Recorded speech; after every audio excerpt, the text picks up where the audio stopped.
Hey everybody, I'm Zee Garcia, and today I'm taking a look at an abstract strategy game called Triangoli.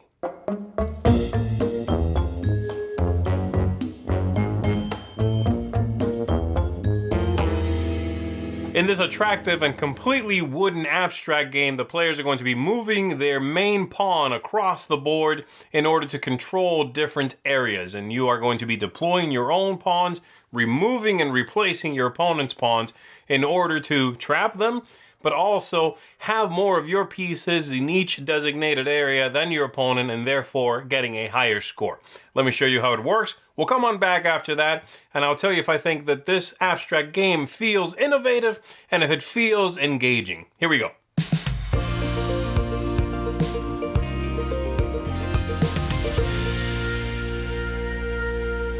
The board is divided into 6 different areas, these larger triangles here, each one of which has inside of it 4 smaller triangles. And so each player is going to be attempting to control, have a majority of pieces in each of the larger ones because their pieces there, if they control more than their opponent, is going to be their score. And so they'll combine all of those at the end of the game and that'll be their score. So as an example, if at the end of the game, this larger area here, this large triangle, has 3 of the green pieces, 2 of the white ones. We'll remove the white ones, and the green player will get 3 points for that area. And you would score each area in the same manner. So to begin the game, we are going to assign a star player. It'll be this player, let's say. They'll put their piece at one of the intersections, which is where all these pieces will move, the main piece here. Then their opponent is going to do the same, and then you are ready to begin. So on your turn, you are going to take your main piece here and you're going to move it in a straight line 1, 2, or 3 spaces. So let's say I'll move this one 2. 1, 2. It has to end up around an area that is still empty, one of the smaller triangles that is still empty. Otherwise, the move is not legal. And then they are going to drop off into an empty space around them, as many of their pieces as the number of steps they just took. So again, 1, 2. So I can put 2 of them here. And after that, I could replace up to that many as well of my opponent's pieces from an occupied space around my main piece. So that's it for now. And then it'll be this player's go. They will move, let's say, 1, 2, 3. And they will place 3 of their pieces in there. Then it comes back to the green player. They'll go 1, 2. And they could drop off 2 pieces here and replace 2 of these in that same spot like so. By the way, these larger moving pieces do block each other, and so if this piece had ended up there, let's say, then the white player could not go over that. They would have to go this way or that way. And so it comes back to this player. They are going to move, let's say, 2 this way and drop off 2.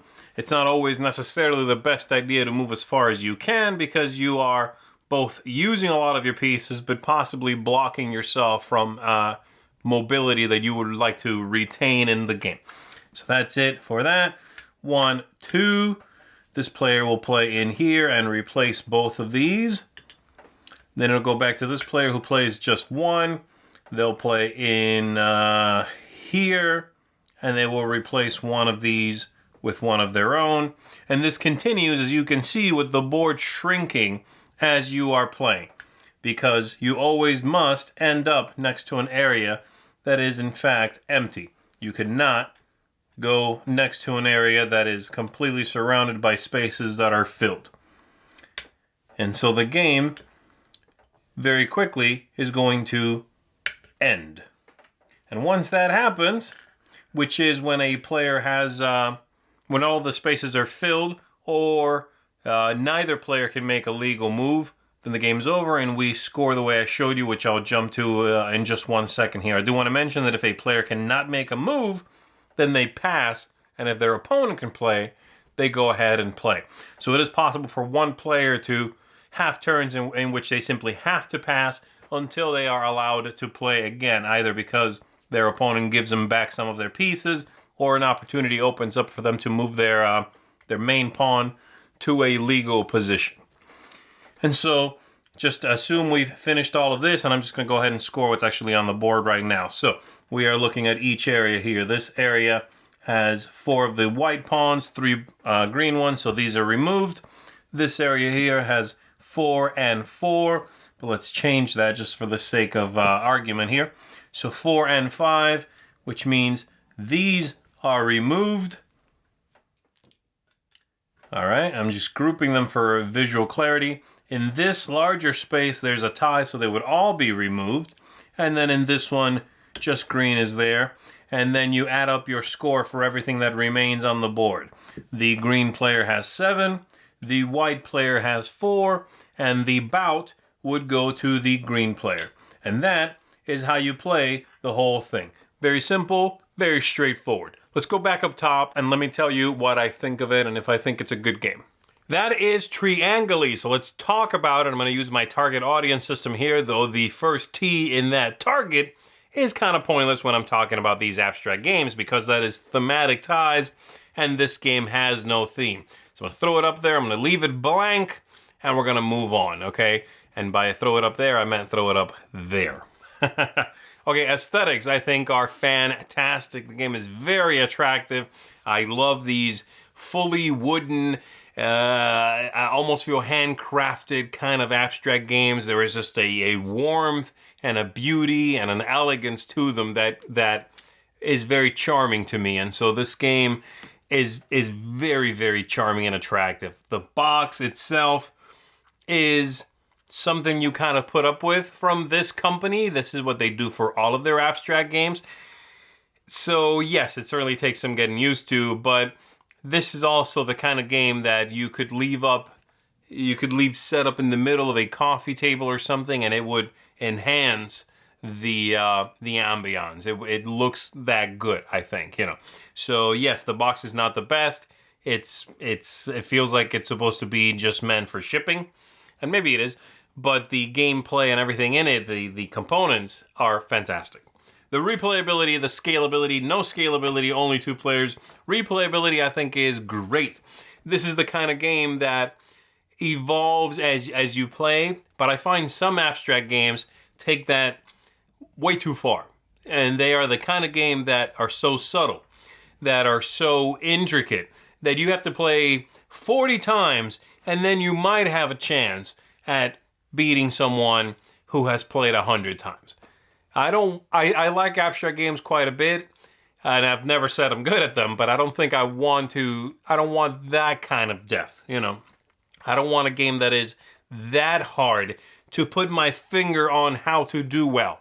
This game has plenty of replayability. You can certainly spot good moves and bad moves after you've played a couple of times, but you can do well quickly enough. You know, you can play a few times and have a great bout over multiple games with an opponent that you enjoy playing this kind of game with. So great replayability. Game length and downtime are some of the best I've seen in abstract gaming lately. The game takes 15 minutes or so, and immediately it is engaging. It is tactically rich. You can see how to mess with your opponent either by blocking them or removing their tokens, which is a nice duality. You can see them making long jumps and spending a bunch of their tokens, so you might not replace a lot of them, especially if they confine themselves to an area, because you want them to run out of tokens and slow down, giving you a lot more interesting opportunities. It's so quick. I love that it gets to the good stuff immediately. So high marks from me for the game length. Ease of play, fiddliness, any weird design choices, anything like that. Nothing like that at all. I think the areas are easy to see. The grooves in the board are distinct, depending on whether they are highlighting a small triangle or one of the larger areas, scoring areas. And the game is just so simple and straightforward. So very easy to play. And then tactics and strategy galore. Love it. Love the combination of a game that is teachable to just about anybody. It's not going to outstay its welcome, but it's tactically rich and engaging, and you will certainly, the first time you play, first or second time, you're going to make mistakes and go, oh, got it. I'm going to learn from that. And I like that very much in abstract games. So this one is really, really a nice surprise. Beautiful, engaging, tactically wonderful, but quick, and you could play a couple of times in a row, and it isn't going to feel like it's too taxing, you know. So very much enjoy Triangoli. This one gets a seal of excellence from me. If you are a fan of abstract games that, as I mentioned, are a little more on the simpler side, you are not trying to find a game that is unfathomable, then this is a good one for that. Really, really enjoy it. Triangoli. Check it out, and I'll see you next time. Thanks so much for watching the Dice Tower videos. Find more great videos and reviews, as well as our top-rated audio podcast at Dicetower.com. The Dice Tower is sponsored by Cool Stuff Inc., where you can find great games for great prices. Cool stuff in stock. Check them out at CoolStuffInc.com.